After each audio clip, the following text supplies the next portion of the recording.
I am Katie. I'm heading up in the morning to give Daisy some milk today, but I wanted to do a quick introduction. So welcome back to Homestead Citadel. Today I am going to be showing you my soap making process. So we're going to be hanging out in the kitchen for a little bit, and I didn't realize I was filming this as a tutorial from the start, so I apologize for it being a little bit disjointed, but hopefully you can get the gist. And if you have any questions, please feel free to comment and I would be happy to address them. But thank you for watching today, and we're excited to share our soap making process with you. You're crazy, Daisy.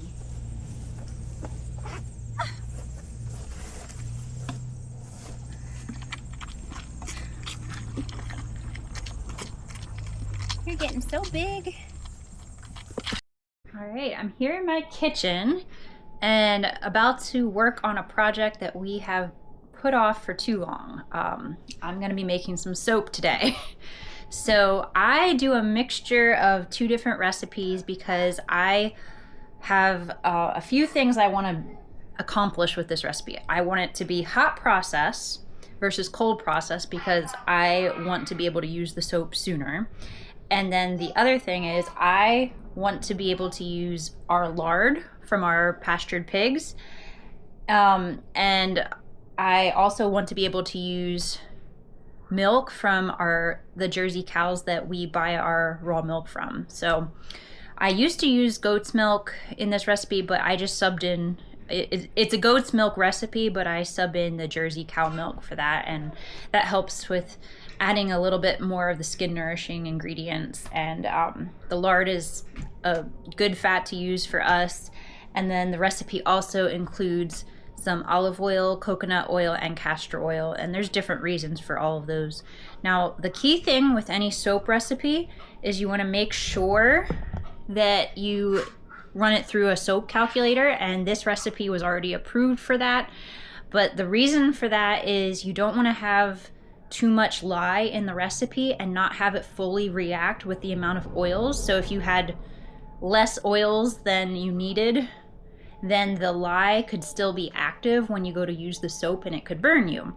So that's the one danger with using a lye-based soap recipe. You just want to make sure that there's even a little bit extra fat. They call that the super fat, which helps make the soap extra moisturizing for you, but it also basically prevents the possibility that there could be unreacted lye in the soap. So that's going to fully react with all the oils that you have. For me, half the battle of making soap is just finding the time and gathering all the ingredients. So I'll show you what I have here. So to start, I've got castor oil, I've got coconut oil, and I've got olive oil, and then I've also have our lard from our pigs, as well as the milk that I will need, and then I also have lye, which is not here at the moment. The thing about working with a lye-based recipe is you basically want to devote all of the equipment that touches that lye to soap making only. So this is my soap making crock pot. I only use it for soap making now, so if you can pick one up at a yard sale or a thrift store, that's a good option for that. And then I mix the lye in this pitcher. You want to use something plastic or wooden or silicone because you want it to be non-reactive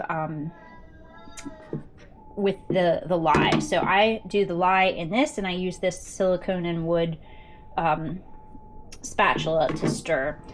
So one key thing about soap making is safety first. So if you splash the lye liquid, which we're going to be splashing it around a little bit, it is very bad if it gets on your skin or your eyes. It can burn you. So they recommend that you use eye protection and wear long sleeves, long pants, turtleneck if you want. But so now I am all ready for that process, even though I look ridiculous. Here I am. All right, so I'm using this digital scale, a stainless steel bowl that I'm going to be measuring the oils into. So I'm going to tare that and then measure the oils. and I'm gonna get all the oils set up into the slow cooker. So they need to be warmed to about 90 degrees. It's kind of approximate. They just have to be warm and melted and everything. And get that going in the slow cooker. And then once I have the oils at the right like warm temperature, I'm going to mix up the lye and the milk in my sink in the plastic pitcher. Get that all ready, and then we'll slowly add the lye mixture into the oils. So let's get going here.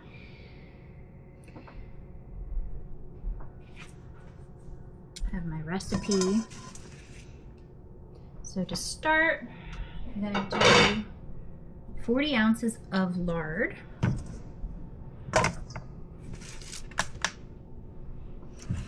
Everything in a soap recipe has to be very precise because, like what I mentioned with making sure that the lye is fully reacted, every ounce counts. So we want to measure out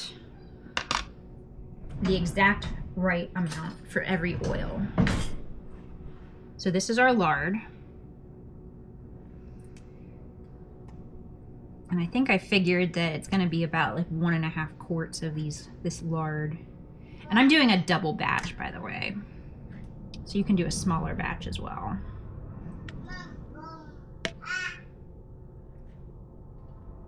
This is lard that came from our pastured pigs last year.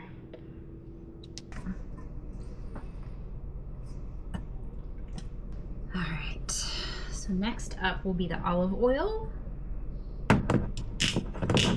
which I wish I had a cheaper bottle of olive oil to use. You don't need high quality olive oil for this recipe. We're not going to be ingesting it, but this is all I have right now. But yeah, olive oil is so expensive right now.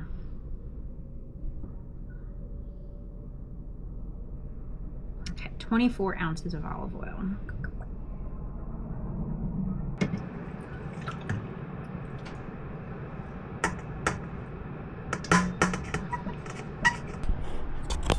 So here's what it looks like now. We got the lard that is still solid and the olive oil, so those are going to start melting. And next we're going to add our coconut oil, which will also melt shortly, and then our castor oil as well. Apparently castor oil is good for soap recipes because it helps with the lather, so it helps with bubbling when you use the soap. And apparently you don't need very much of the castor oil to do that. So this recipe is only going to have 4 ounces of castor oil, which, as you see with all the other oils we have, that's a very small proportion. Okay, so I just measured all of our 16 ounces of coconut oil and 4 ounces of castor oil into this bowl. So I'm just going to dump the rest of this into our slow cooker, which is starting to warm up over here. There we go. And then I'm going to scrape the bowl really well, make sure we get all of the oils. So there's our oils warming up.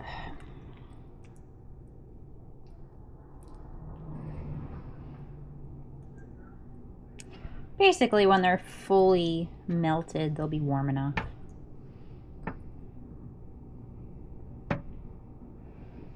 And then the next step we have over here is our milk, which I had in the freezer and have been thawing, so it's basically still has a pretty good sized block of ice in there, so it's very cold. It's important to use cold liquid when you're working with the lye, and actually it's even more important when you're doing this with either goat's milk or cow's milk, because the lye can heat up so much that it can burn the milk, and you don't want to overheat the milk.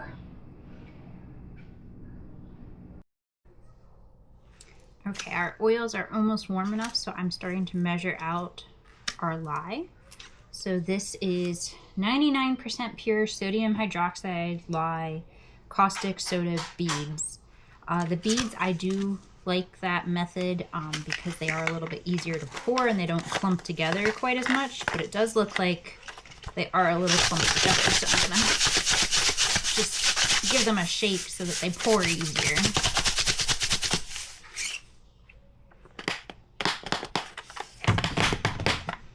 So this is where you want to be wearing your gloves and your goggles and long sleeves and everything. Okay, so I'm gonna tear. So the other thing about working with the lye and doing the measuring, it's best to use like a container that you can get rid of. Something plastic that's gonna be non-reactive. So I just have this old like Parmesan cheese container that I use. So we're gonna tear that. And so for this recipe, we use 11.4 ounces of lye, and it has to be precise.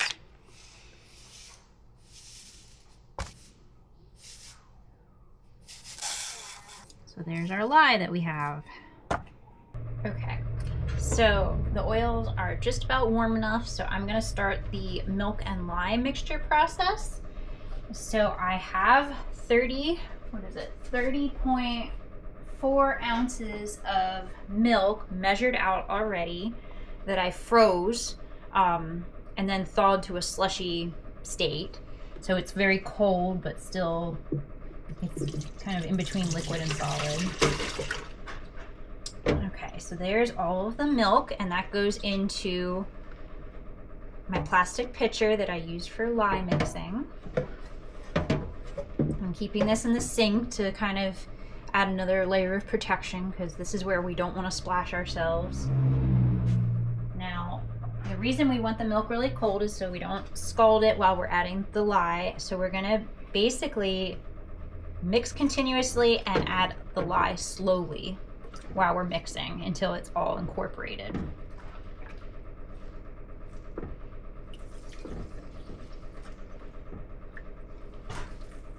You just don't want to put it in, and you never want to add any sort of liquid to the lye. You always add the lye to something else.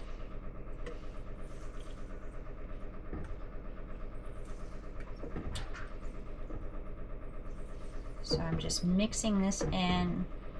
It's gonna start to turn the milk yellow, and that's because something in the milk, the proteins or the fats, is reacting with the lye. Not sure exactly there.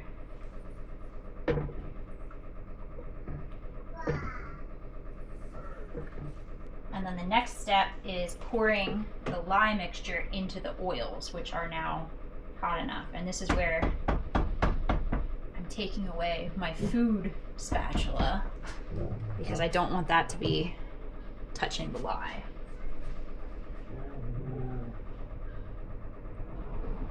And here we add it again really slowly into the oil mixture. You don't want to splash.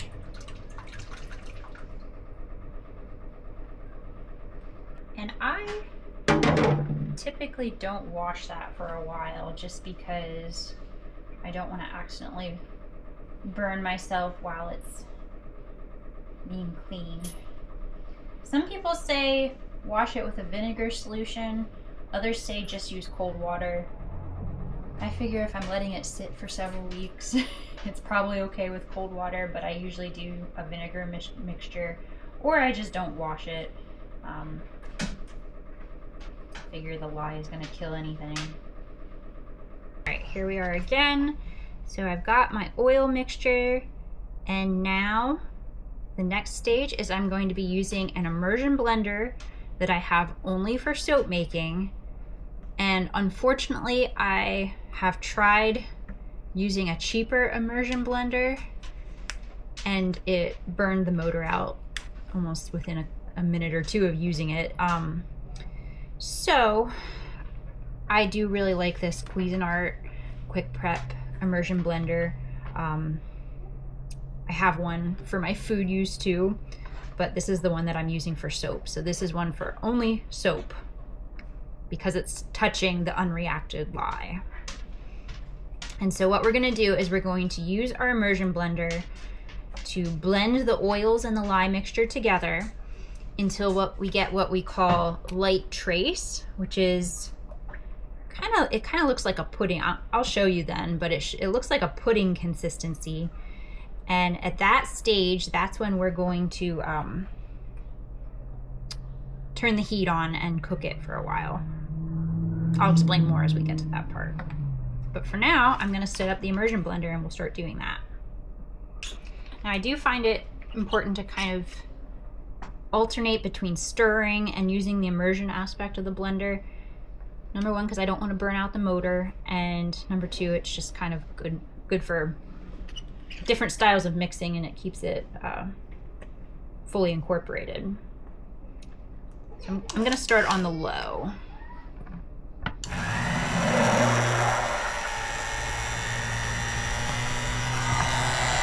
Here's what it looks like. And the key is you really want to be careful about not splashing. Since this is a double batch, this is a really full slow cooker. So I definitely recommend starting with a small, like a regular size batch if you're doing this for the first time.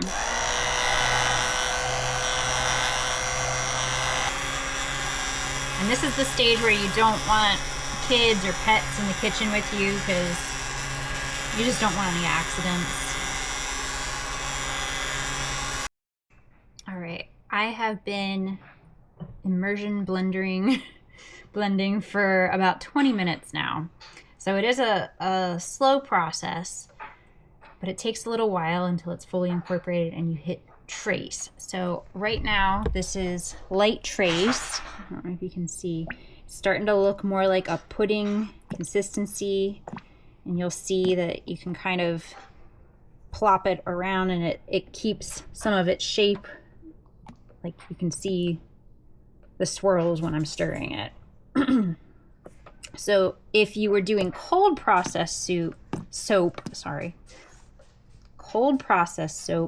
this is when you would add your scents, your exfoliants, your colors, and then you would stir, continue immersion blending a little bit longer until you hit full trace, so it's fully thickened, and then you would pour it into your soap molds and let that sit for a day or two, and then you would slice them and then let them cure. The individual bars would cure for 3 to 8 weeks before you could use it, because the lye is not fully reacted until that time.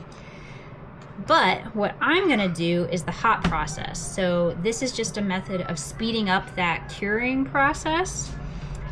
So I am going to mix it a little bit longer until it gets to full trace. Then I'm going to turn my slow cooker back on, and we will be basically cooking it for, I think it's about an hour or so.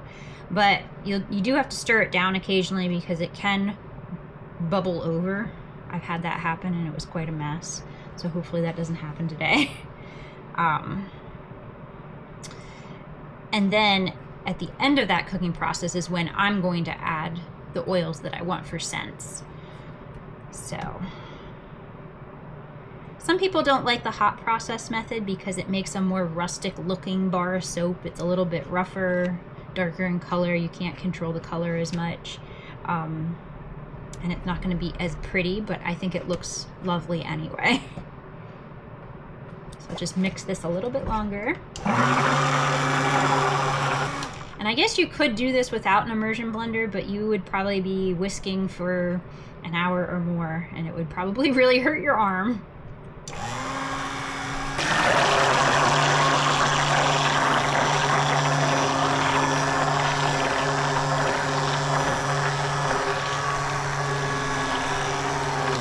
Okay, this is looking nice and thick, so I'm gonna call this good enough. I'm gonna stick the lid on.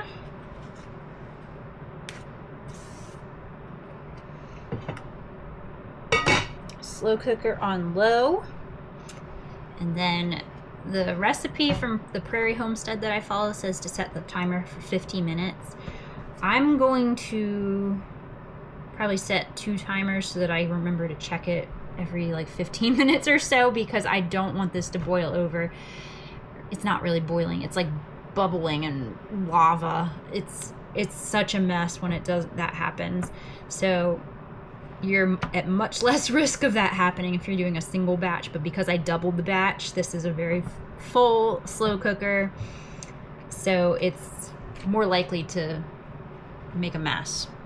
So I want to keep checking it so I can stir it down if I have to. Okay, I'm gonna chalk this up to mom brain, but I remembered what I normally do with the pitcher of the lye mixture in the sink. I usually have an ice bath around it, and that helps to keep the milk colder as well. So I think that's why my milk got a little bit darker than it normally does, because it wasn't cold enough. So definitely recommend that, just to keep the milk from burning essentially. But I think the soap is still going to be fine. Honestly, at this stage, it looks like how it normally does. So maybe that ice bath isn't truly necessary, but blame that on the mom brain. Okay, here it is after about 50 minutes of cooking. So you can see it's kind of reached a gel stage where it has some clear sections and some that almost look like a gel. And it's bubbling up around the edges, but it hasn't bubbled over. So typically when the lye is fully reacted, I've found that the whole thing will look like this gel part. So I don't believe it's fully reacted. I think it takes longer when you do a double batch.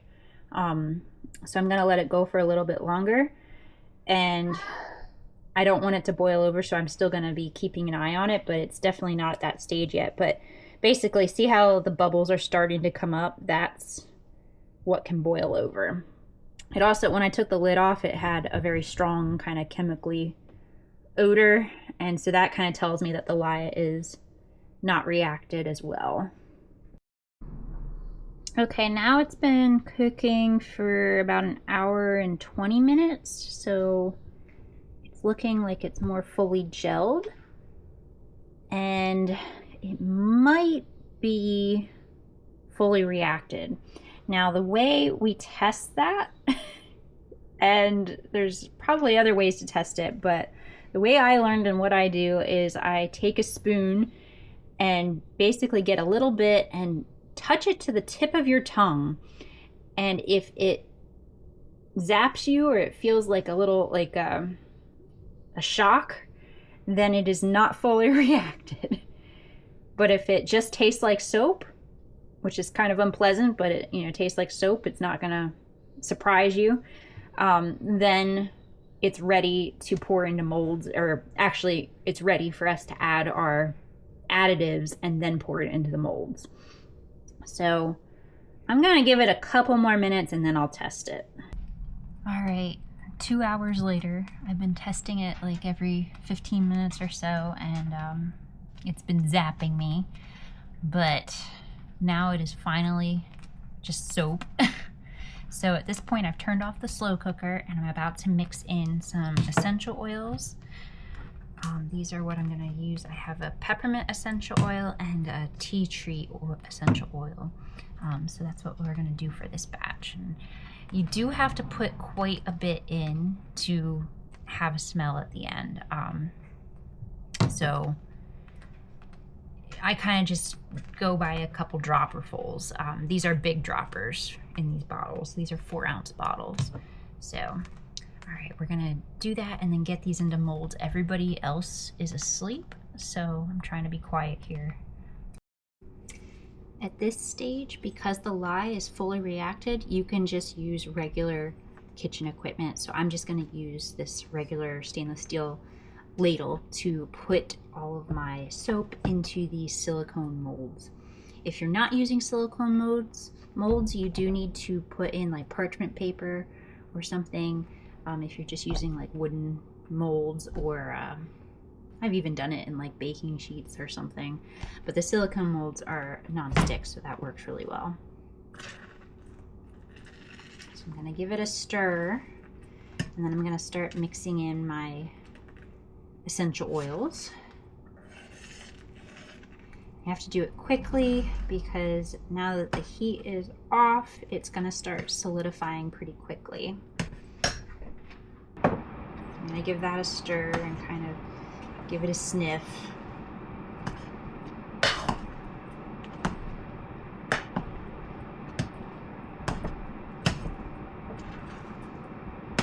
Ooh, the peppermint smells strong.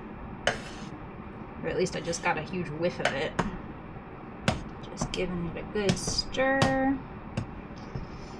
All right. We're ready.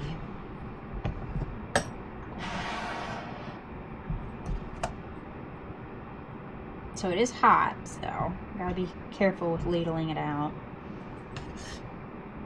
It's kind of a very strange consistency. I like these silicone molds a lot because you can open them up really wide to pour everything in.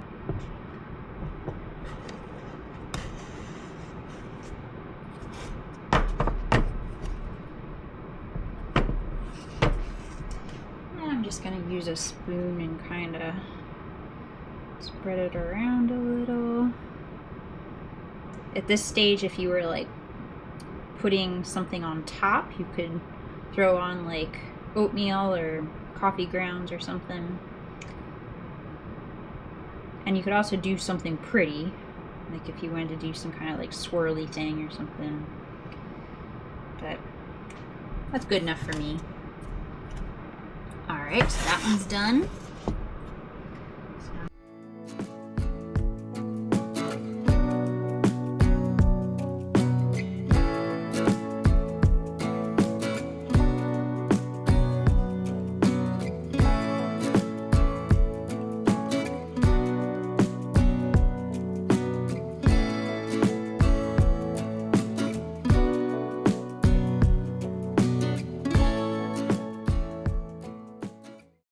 Okay, here we are on the next day, and I made 3 blocks of soap. I would have evened them out a little bit better if this wasn't going to be for personal use, but the one didn't end up quite as full, so those are just going to be smaller bars. But I'm going to take them out and we're going to slice them up now, and they are ready to use since this was hot process. But they still benefit from drying out more fully because that helps them to not dissolve as quickly in water if they're truly hardened. Okay, I've got a helper here trying to cut some soap with me. So we're gonna start by taking these out of the silicone molds. I have parchment paper out here. Oh, here, let's do one at a time.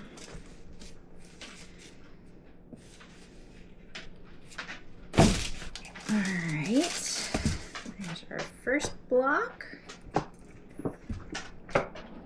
Smells nice. Okay.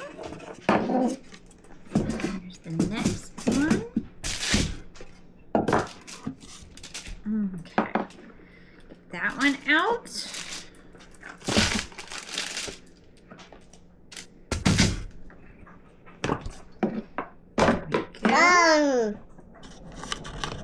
And the final one. What do you think, Archer? Yeah, we're gonna cut them.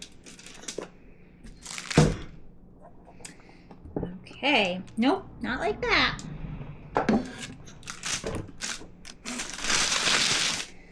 All right.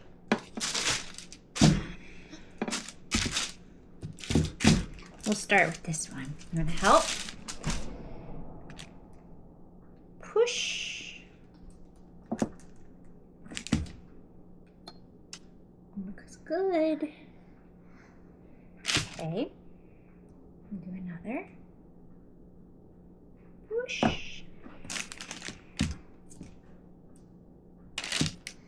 Okay. Do another. Push. Gotta keep going. Okay. Let's do one more cut. Nope, fingers out. You gonna grab it?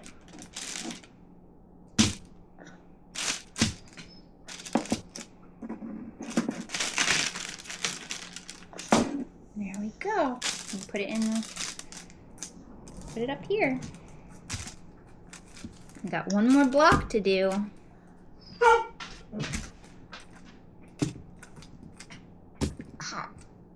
Yeah, that's gonna cut. Ready?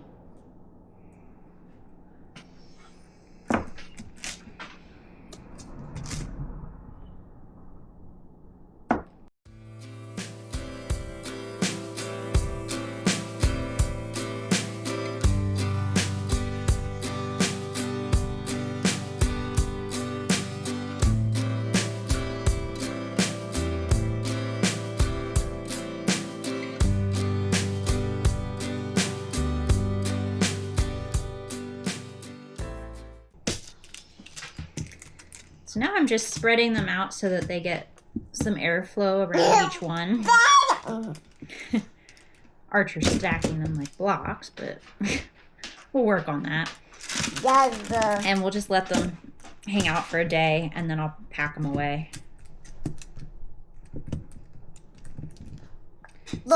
So I wasn't really worrying about the size of the bars this time, since we're not selling them and we're just using them.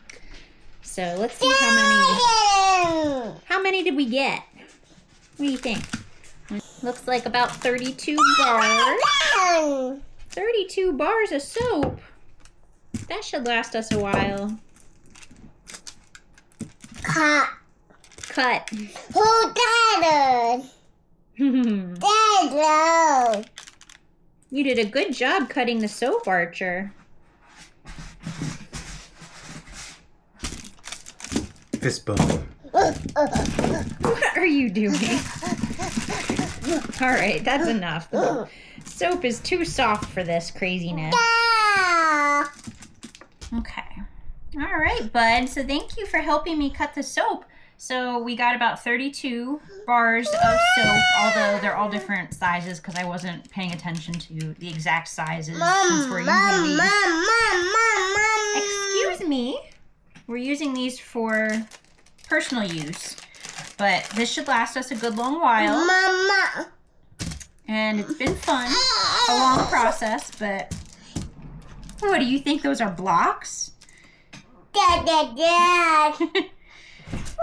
So I just have them laying out on parchment here for another day or so to harden up a little bit, and that'll help preserve them too. And we'll be able to use them. So thank you for joining us for this week's episode of Homestead Citadel. And we'll see you again next time. Thanks for watching.